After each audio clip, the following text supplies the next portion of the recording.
Hello, everyone, and welcome to Wingcat Sports and some Red Wing Weekly Breakdown. Was able to actually talk about games before the night's game, so we won't really talk about the Sharks game that much. But the other three that happened this week, pretty good. They did well against the Senators on Tuesday, winning 3-2 in overtime.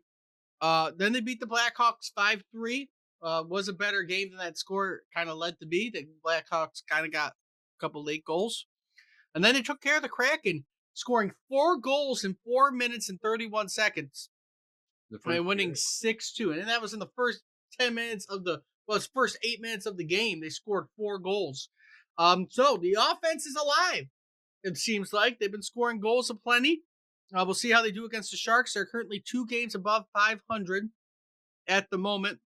And in the playoff standings, they are only 2 points back of the Columbus Blue Jackets, 3 points back of the Boston Bruins, and a total of 5 points back of the Tampa Bay Lightning for third place in the division. Woo! McClellan Mania is still going hard and hot. But I'm excited about this team for the moment. The true test is going to be coming up in a couple games. Their road trip is going to be their test. Yeah. And we'll see. Like I said, we're not expecting them to sweep anybody on that road trip, but they should win tonight. These are big games because they're against teams they should beat. They should win tonight. Sharks are 13, 26, and 6. We kind of already went over what they should do with this game in our last video about the Red Wings. Because I didn't know if I would get to talk about it in time. But they should win tonight against the Sharks. Yes, they should win tonight. And then they start their road trip. Then they start their road trip, and it's going to be a good test. And to see if McClellan is, in fact, if this is a playoff team.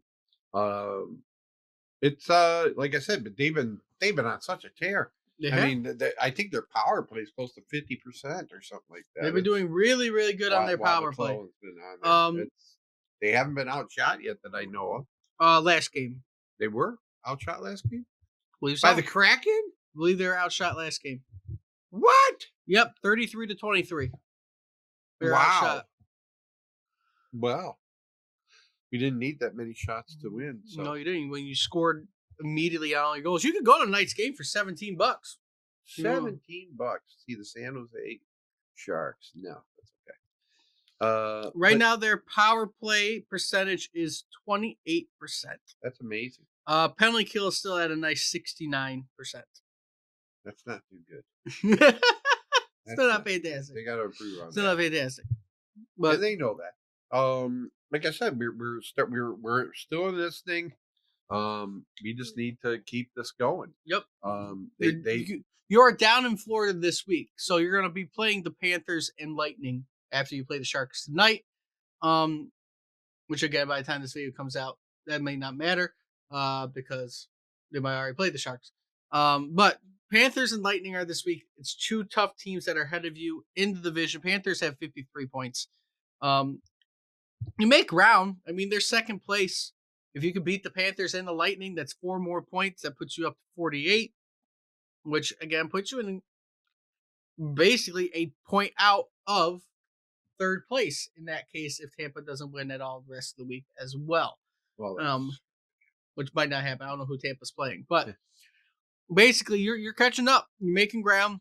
You have a very good chance. Boston being a wild card team right now is surprising, but they have been faltering a little bit. They're only 2 games above 500. The most surprising was still the Rangers to me. And the Rangers Rangers are at 500 right now. But again, it doesn't take that much to fall off. The worst team in the East is 37 points. So 1 bad week and you're fighting everybody else again. Right. Instead of being the leader of the pack. Don't have a bad week. So it is going to be interesting. This road trip is not easy. Panthers, Lightning, Stars, and Flyers is your road trip before you come home and play the Canadians, Lightning, Kings before you go out west on your Canadian trip to end the month. But it's not going to be an easy road trip. I'm going to hope they can win both games this week, keep the win streak going, but I'm going to assume 1-1 in Florida is probably what's going to happen. You might catch a break, maybe beat the Lightning. Well, that would be great. Even if they win one and lose one in Florida, I mean you got to be realistic to a point. You come out of there with a couple points, and then where they go off to where? Dallas. another really hard team. So out of those 3 teams, if you could come away with 3 points, 3 or 4 points, that would be great. That would be amazing. Because then you're going to go to Philly.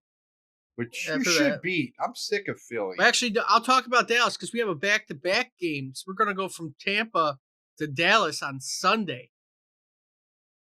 So they play in Dallas on Sunday while the Lions are playing. So the Lions are playing Saturday. So not a lot of people will pay attention to the Lightning game as much. But that Dallas game, they're going to go back-to-back games. What time is the Lightning game on? 8 o'clock. Oh, right, 7 o'clock. Same time. 7 o'clock. 7 o'clock. So you have an hour before. If I watch first period and then maybe just. Well, that's the beauty of FanDuel. I can watch the whole game in entirety after the Lions game. You can. But overall, it's not going to be. You got 3 tough games this week. If you could go 2-1, I'd be happy. Or 3 points, go to OT in one of these games and get a point.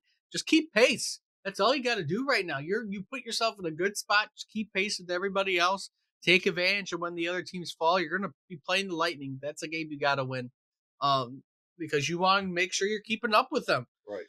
I mean, you want to be beating teams like the Canadiens too, that are also still fighting. You want to end this month well above 500 if you can, because you put yourself in that opportunity to be. You're 2 games above 500. You have a total of what it looks to be 8 games. Who would you say is your best players in this resurgence? Patrick Kane's been looking pretty good again. He has been looking pretty darn good. I would say that. I would say Gustafson's looked better. Gustafson's done good. Raymond's been continuing to play hot. DeBrincat has been coming on. It also comes with the fact that he has changed the lines. Yeah. To try to find the best players who can complement who. Split up Edmondson and put him with his buddy from Grand Rapids, Johansson. Well, while Petrie's injured, we'll see what happens. Let's hope Petrie's injured forever. But Petrie and Sherratt, put them together, put Edmondson, Johansson together, and then Gustafson and Seider. It's probably what you're going to end up having with that potential mix-up. Well, yeah. Or Hall. You're could have. Would you give Gustafson all those minutes? Probably not. You're probably going to play Hall, but you don't have to. It's a weird. Hall's been playing better. Hall's actually been playing better. He's actually played better, so I don't have any problem with him so far this year. We'll see. I'm hoping they trash the Sharks tonight, which they should. I'm hoping. Most of the teams the bad thing is most of the team is in minus numbers and plus minus. You only have 4 players who have a positive number.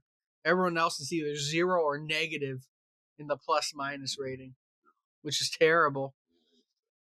Terrible, but it is what it is. They're playing well. Goaltending wise, a little bit better, but not fantastic. No, a little bit better. Doing what they can do. We'll see how that ends up going, though. Do you think they'll bring Kosa up again? I don't know why they haven't, because Husso, they called Husso up instead, which is fine. Give Kosa the minutes. Does McClellan have any say in that? Probably, but it probably comes down to. But you have Husso up right now playing with Talbot because Linen's hurt again. I don't expect either Husso or Linen to be back next year, unless Linen is amazing. I don't expect him to be back next year. Or Cam Talbot's also day to day too. So you're probably starting Husso tonight. No, because Talbot and Lyon have been getting hurt. You're going to be going with Husso. You knew that was a problem with Talbot. He's old. He's older, but you can't use him as much as they were putting him out there every other day. You kind of can't do that to him. You got to spread out his times and his starts. He can start a good amount of games. You just can't be starting him back to back to back games because he's old. He's day to day though. We'll see what ends up happening. Hopefully by the end of tonight, we are 3 games above 500. With all that being said, though, if you'd like to see comment, subscribe, let me know what you think about what's going to happen with the Wings. They've been playing well. We'll see where they end up going. And until next time, hope to see everybody soon.